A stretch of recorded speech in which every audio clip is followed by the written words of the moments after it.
really does piss me off because you know what? You want to fucking win. You want to push the standard. You want to be that last guy past the finish line just before the checkered flag drops. You want to be the Ayrton Senna respect level. That's exactly what you should be aiming for. Peter. Yo, everyone. Welcome back. It is Grand Prix Hungary Grand Prix review time, baby. Well, I thought that was a really interesting weekend, guys. Now, the race itself, quite boring. Yes, I'm not going to deny it. Very boring race. Very dominant win by Verstappen, in fairness to the Red Bull and Verstappen. So we're going to come back to that in a minute. But quite a bit to talk about here, guys. Quite a bit to talk about today. Interesting Grand Prix, and I like it because it really does show how different tires react with different cars. And the wonderful thing, I mean, you see even Bottas put it on fucking pole for a little while yesterday in qualifying 1. Now, if anybody missed the qualifying or you're not sure exactly what I'm on about, so basically, Formula 1 came out with this new idea this weekend. And the idea was to, I suppose, make things fairer in qualifying. So what happened was all drivers had to use hard tyres for qualifying 1, medium tyres for qualifying 2, and the soft for qualifying 3. So many of you would think that, oh, well, okay, you know, like, makes things fairer, right? Like, where everybody's going to be having the same advantage or disadvantage. Yes and no, guys. The problem here is that it can be a great thing for some teams and it can be a problem for others. So in other words, your car could be really good on soft tires. You start going to hard tires, there's your problem. But the problem here is that you've got to understand, and the teams would always try to understand why they don't have good grip, or they've got bad grip, or this or that on different compounds. Because some cars can come out of the factory here, guys, and they can be so good with grip that they've too much fucking grip. So in other words, the car actually goes better on harder compounds, right? Now, in theory, no, but sometimes that actually does go that way, you know? Now, the teams can adjust, of course, but what I liked about yesterday is, like, you could see, who was it? Zohan, is it? Or I can never remember his name, the guy, the Alfa Romeo dude. And then you got Bottas for Alfa Romeo. Like, those two boys here yesterday, like they were on fucking pole in second position, I think. Was it your man Zoe when he was on second or third or whatever he was? And that was on the hard tires. And what I liked about it too is you could see, like, Verstappen was quite dominant in qualifying 2, but when it came to qualifying 3, you just saw Hamilton pip him. So yes, Hamilton was quick around there. The car is very good, obviously, for medium and slow speed corners. Now, I wouldn't really even say medium speed. There's 1 or 2 medium speed corners. But let's just go with slow to medium speed corners. You could definitely see it was a good, very good balance overall for Hamilton. That car was really good. Now, we're going to talk about Russell and the qualifying fuck-up he had yesterday, and we're going to talk about that in a minute as well. But definitely, if Russell got his act together yesterday, those two boys could have been on the front row together. I genuinely think that. Their cars very good on slow speed corners. Problem is, they're going to Spa next weekend, and that's a high-speed track, and we're going to talk about that in a little while. So that's going to be a challenge, I genuinely think. I think that Hamilton and Russell, they've got quite a good balance on the car. They've got quite a good balance. But high-speed tracks like Spa next weekend, they're going to struggle. Maybe I'm wrong. And for all you Mercedes fans out there, well, I'm sure you'll be hoping I'm wrong too as well, but I don't think so. I think they're going to struggle at Spa. But we will see. Now, the fucking qualifying. What the hell was that shit about? Like, you see, guys, the problem here with qualifying is that Ayrton Senna was the god, okay, at qualifying. He was the last man past the finish line right at the end with like 3 seconds to go. Now, why do drivers wait that long? Well, actually most of the drivers don't, because they're like fucking sheep, man. They're following each other. The moment a car goes on the fucking track, everybody starts to panic. Do you ever notice that? They all start to panic and then they go, oh shit, we gotta go on the track too. There's no planning here. I'm dead fucking serious, guys. There's no planning. What they want to be doing is being the last man past the start-finish line with 3 seconds to go. Okay? They cross the finish line in qualifying 3. They're the last person. They go over the start-finish line, and 3 seconds later, the checkered flag comes out. Right? Now, why do they should they be doing that? Because the longer the session goes on for, the more grip that gets laid down on the track. The more grip that gets laid down on the track, the quicker the track goes. Okay? So, very simply put, what they should be doing is ideally on a Friday of a Grand Prix weekend, in practice fucking 1, these dipshits don't do this. It's very simple. Practice 1, your very first lap coming out in practice 1, from the moment you actually put the car from neutral into gear, you turn on the stopwatch, and you time, and you stay at a certain speed, right? Because you have to stay at a minimum speed, let's say, right? All the way around the lap. Because then at least you know how to do this, right? And how long it's going to take you to do this lap. So you put the stopwatch on, you leave the pit lane, the pit garage, bang, stopwatch comes on, you go around for your warm-up lap, you cross the finish line. The moment you go across the finish line, you stop the clock. Now, you're going to time, and you're going to see how long it's going to take you from the pit lane garage to the fucking start line to start your last lap for qualifying 3. Right? That's exactly what they should be fucking doing. But no, you could see all those fucking dipshits yesterday queuing up behind each other like fucking amateurs, guys. And I'm being serious here. Absolute amateur hour yesterday. And these are the best drivers in the world. Jesus Christ. Give me a break. Like, it was ridiculous. George Russell fucked the lap up himself.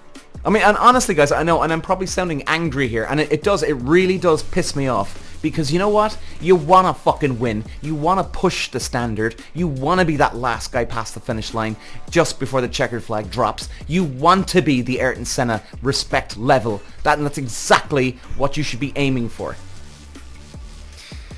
Sorry, guys, I'm getting very fucking worked up here, but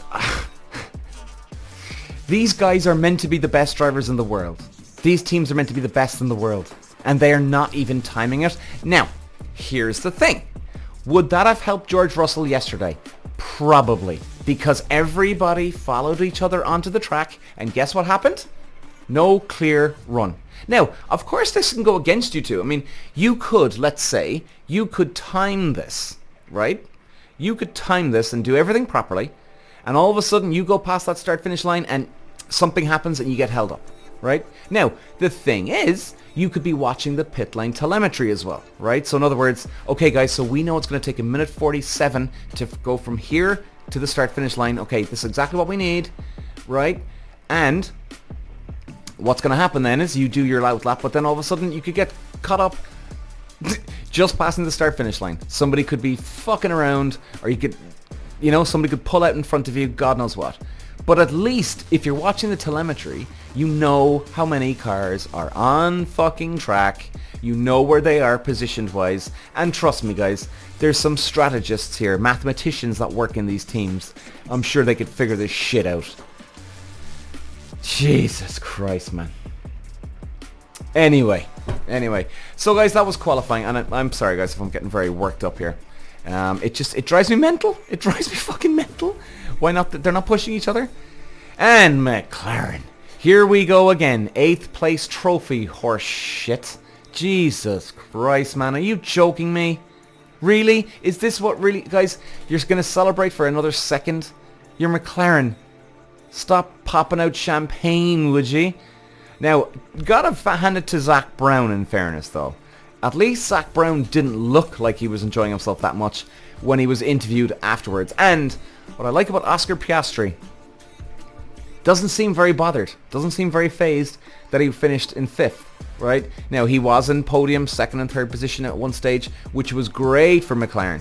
And don't get me wrong, guys, I'm a big McLaren fan here. You know, Senna, Prost, Hakkinen, these guys used to be legends of the sport. They used to race for McLaren. I'm a huge fan of theirs. So, you know, it's great to see them there again. It really is. Just stop the 8th place trophy bullshit. Everyone's a winner. Attitude garbage, okay? Just stop with that crap. You finished second, dudes. You finished second, okay?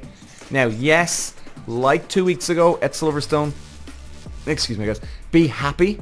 And I do think it was definitely an important leap for them, because if you remember, guys, what I was saying before Hungary is that, yes, they're obviously good at high-speed tracks with their new update. Well, they're good for now anyway. Upgrade, sorry. And they're good for now. But the problem is, you go to slow-speed tracks, will they have the correct balance? And now, I was a bit concerned about that, if you remember. And they clearly have the pace. Now, they're not as quick as Verstappen, of course. We can see, you know, the Red Bull Verstappen car is just so fucking dominant. It's unbelievable. Adrian Newey just got that car clocked, man. Clocked. And it's going to be hard to take them down this year. I mean, I really, at this stage now, guys, we're past the halfway. Can anyone bring the fight to Verstappen? You're going here with, it's over. You know, and I hate saying it, guys, you know, we want some mix-ups here, but they just look bulletproof, Red Bull, right now. Absolute fucking bulletproof. Verstappen's got one unbelievable. In fact, let me just look up the points here now, guys. Let me just double check what they are.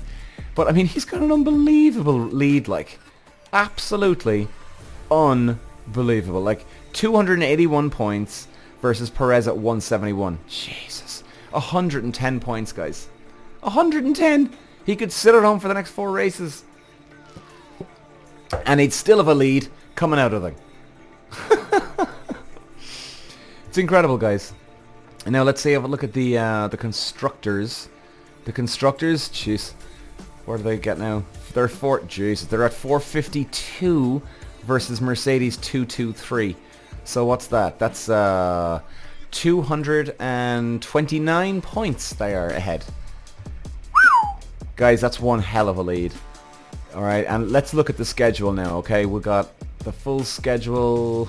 Let's click on that. So we've got Spa coming up next week, which is great. Back-to-back races, baby. So we'll be back again on the episode, guys, previewing Spa, where I actually won before in Formula Ford. So I've got good, very, very good local knowledge of that track.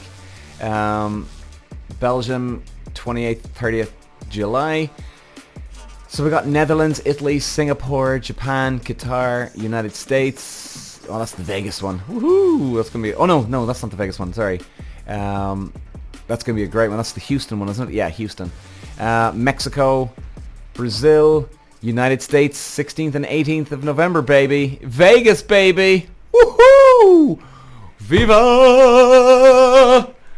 Vegas is going to be one fucking hell of a race, lads.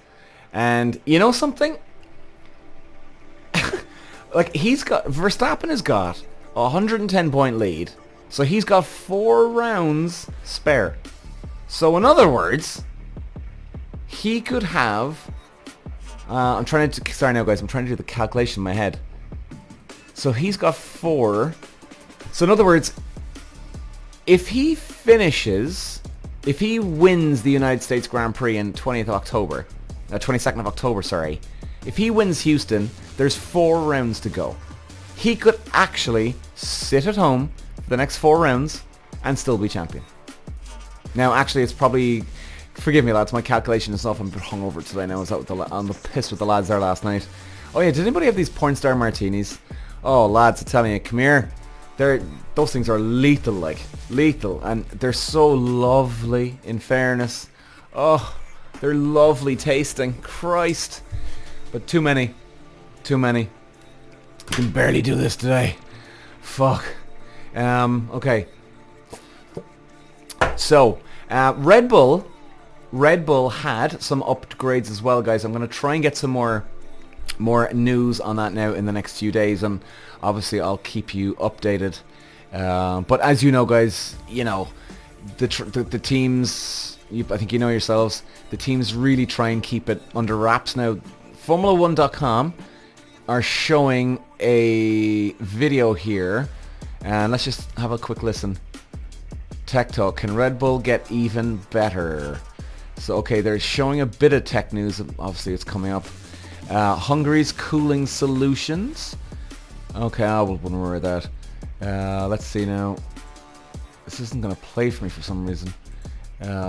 Typical. Always when we do the thing, huh? Jesus Christ. Okay, here we go. Here we go. Oh, ad. Christ. What was I going to say to you guys? Yeah, let's just keep an eye on this video now, and we're going to see if we can get any information. I think it's a side pod. A side pod update? Oh, here we go. It's masterpiece. Quite frankly, it's a work of art. The Red Bull RB19 has not been beaten this season. Two different drivers have won driving this design, but it's a design that is changing. Red Bull are trying to make them unbeatable to the shops or whatever. Complete redesign of the side pod inlet duct. The shape underneath it has been completely changed. Much bigger undercut right along the floor edge. And we'll take a closer look at that in a moment.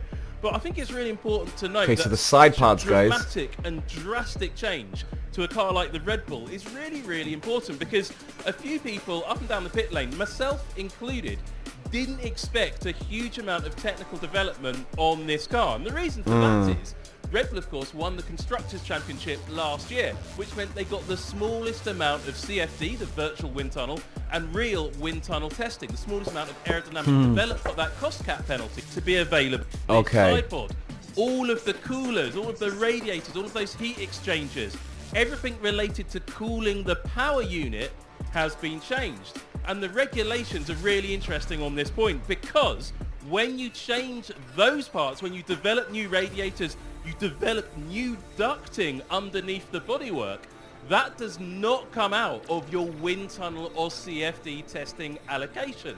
You've got absolute freedom. You can develop, you spend as long as you like in the wind tunnel developing the... You see, he's not telling us much here now. To be fair, like, you know, he's not going to really know, but they're okay. New side pods, they've raised the side pod, so to speak, so the air is actually going through the side of the car a little bit better, obviously. But does it make it quicker, or does it just cool the car? Like, they didn't have an advantage, guys, remember. You know, Hamilton still put the fucking thing on pole here. So they didn't have an advantage here, like, if you think about it. Do you know what I mean? So I don't think it's worked for them. In terms of overall pace, it hasn't, because I mean they've still been dominating anyway, and if they did get a huge gap, they would have put it on pole by probably a tenth or two. You know what I mean? Like, most teams would have that sort of gap if they really do come with an actual really important and big upgrade on the car. So very, very important for them. Very, very important to keep that engine cooled, right? Especially for Hungary. Like, that place is, it's like a sauna, that place. I think the very humid weather. I have never been in Hungary now, guys, so I'm not sure, but I think that's what I've heard before, that its humidity there is very, very heavy. So, you know, cooling the car there is a big thing. Now, they're going to Belgium next week, and I know what the weather's like there. I mean, that place can be like Ireland. It could be pissing fucking rain there next weekend, which is the nice thing. And even in the middle of summer, it could definitely be pissing rain at Spa, which is fantastic. So we're gonna, anyway, like, yeah, I won't get too carried away here. We won't go that far into the we won't go that far into the future here. Now I'll be back on Friday again talking about Spa. So, guys, really, I mean, there wasn't much, you know, going on with the race. It was quite a boring one, in fairness, wasn't it? Look, let's just call it what it is.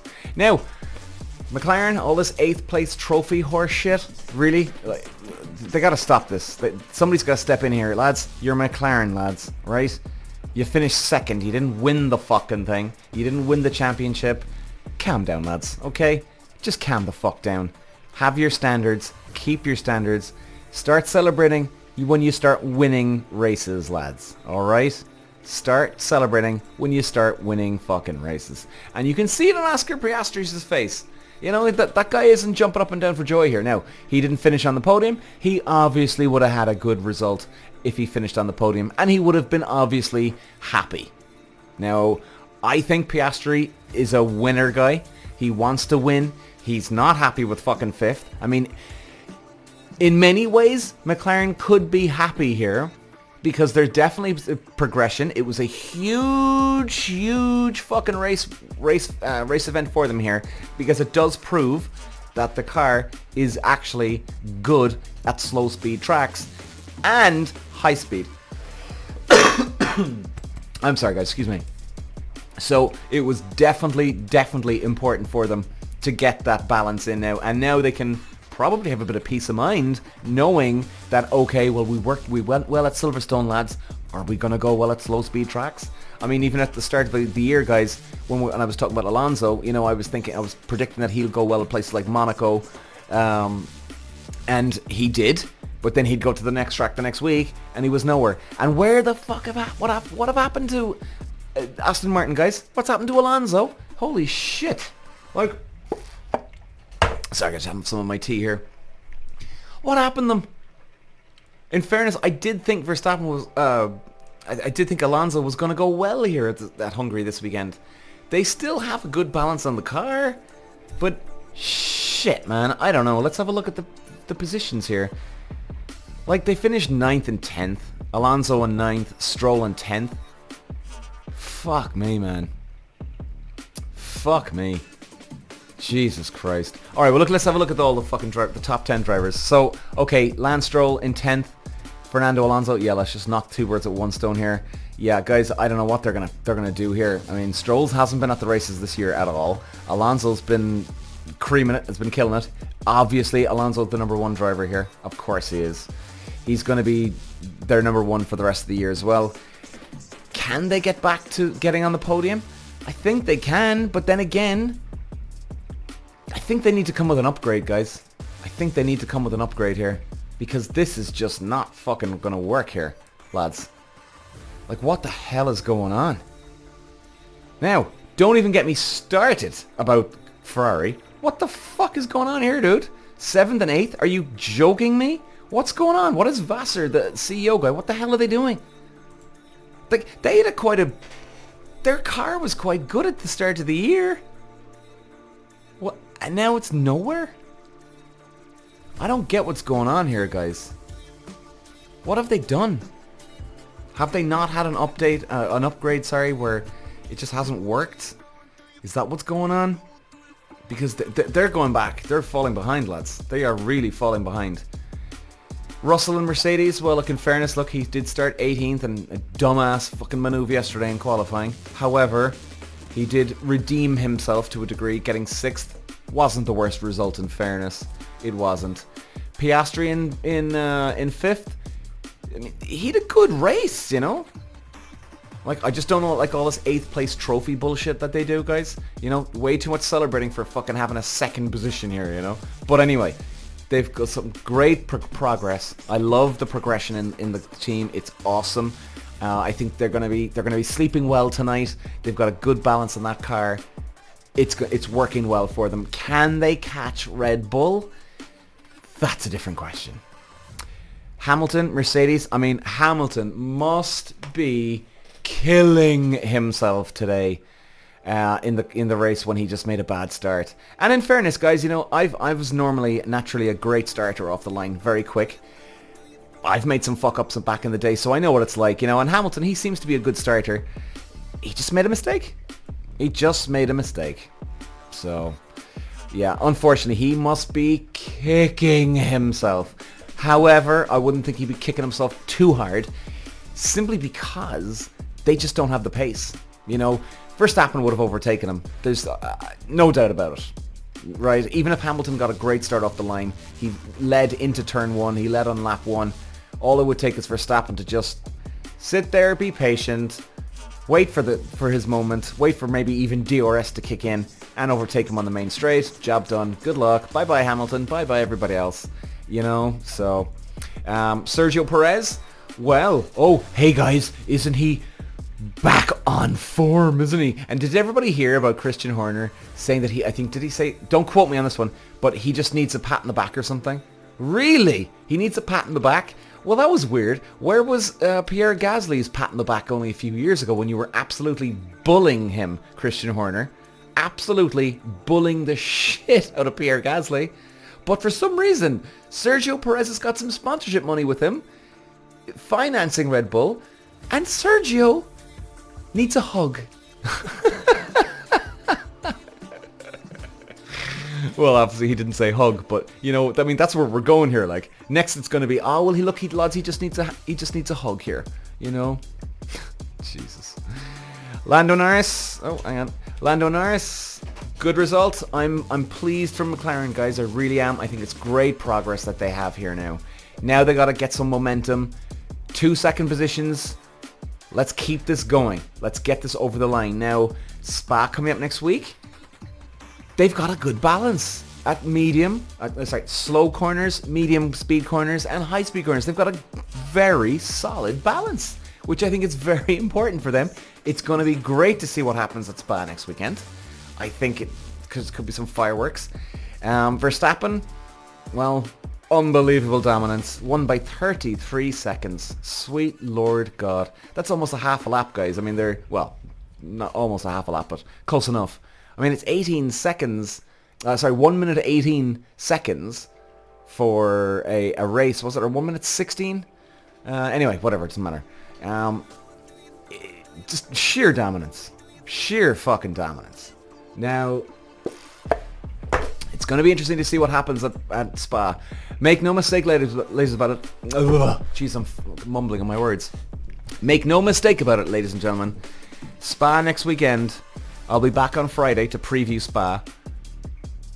This is special. Spa Francorchamps. I raced here. I've won here. I know the track. This is like meeting God. Ladies and gentlemen, I'll leave it there. I'll see you Friday.